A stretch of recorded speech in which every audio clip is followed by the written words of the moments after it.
урматтуу Таланкевич, урматтуу энергетиктер, элди жылытып жарык берген адамдарды кечиптик майрамыңыздар менен куттуктап коюуга уруксат этиңиздер. Урматтуу бүгүнкү иш-чаранын катышуучулары, мамлекет күчтүү болуш керек. Мамлекеттин материалдык техникалык базасы күчтүү болуп, өнүгүүлөр ыкчам болууга өбөлгө түзүлөт. Өткөндө биз Жогорку Кеңеште өлкөнүн материалдык техникалык базасы чыңдалып жатканын айтышык элек. Бүгүн дагы 2 чоң тармакка техникалар тапшырып жатабыз. Мына сиздердин астыңыздарга Жогорку Кеңешке бердик элек. Азыр эми энергетика тармагында. Сөзүмдүн алдында барыңыздарды президентибиз Жапаров Садыр Нуркожоевичтин атынан, жалпы министрлер кабинетинин атынан жана өзүмдүн атымдан энергетика кызматкерлеринин кечиптик майрамы менен жана жаңы техникалуу болушуңуздар менен, ошондой эле алдыда келе жаткан жаңы жылыңыздар менен чын жүрөктөн куттуктайм. 2 жылда жалпы сан энергетика тармагына 261 техника менен жаңыланды. Электр станцияларына 124, Кыргыз көмүргө 73, мунун ичинде 2023 жылы 178 техника алынды, ага жалпы жонунан 814,2 миллион сом жумшалды. 2024 жылга 1 миллиард сомго дагы 252 спецтехника сатып алууну планга койдуңуздар. Сөзсүз ишке ашырыңыздар. Мага келген маалыматтар боюнча бүт райондор 52 бригадалык машина менен камсыз болду. Эми энергобооруженный экенин сиздерге түшүндүрбөй эле коеюн, бирок сиздер ыкчам иштеп, сиздерге жакшынакай шарт түзүп берүүгө биз мындан ары да колубуздан келген аракетти жасай беребиз.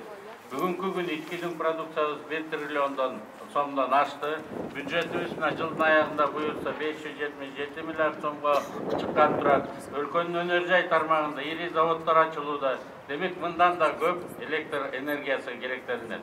Энергетика секторуна бюджеттен 2024 жылга 74,9 миллиард сом жумшалат. Анын ичинде энергетикалык компанияларды капиталдаштырууга 55,8 миллиард сомду карайбыз да бюджеттик мыйзамга бекитип алдык.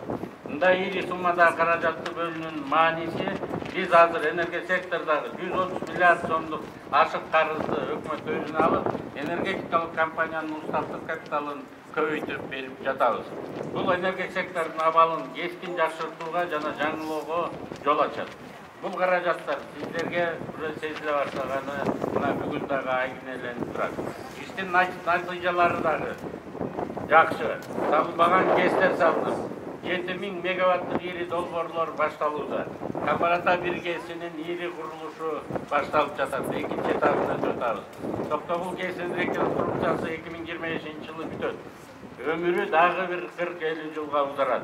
Быйыл экинчи гидроагрегатты жаз алды менен баштап, күзгө чейин өз убагында ирети менен бүтүрүп алдыңыздар. Биздин максат элибизди үзгүлтүксүз жетиштүү өлчөмдө электр энергиясы менен камсыздандыруу жана 2026 жылы энергетикадагы профицитке чыгып, экспортко чыгуу.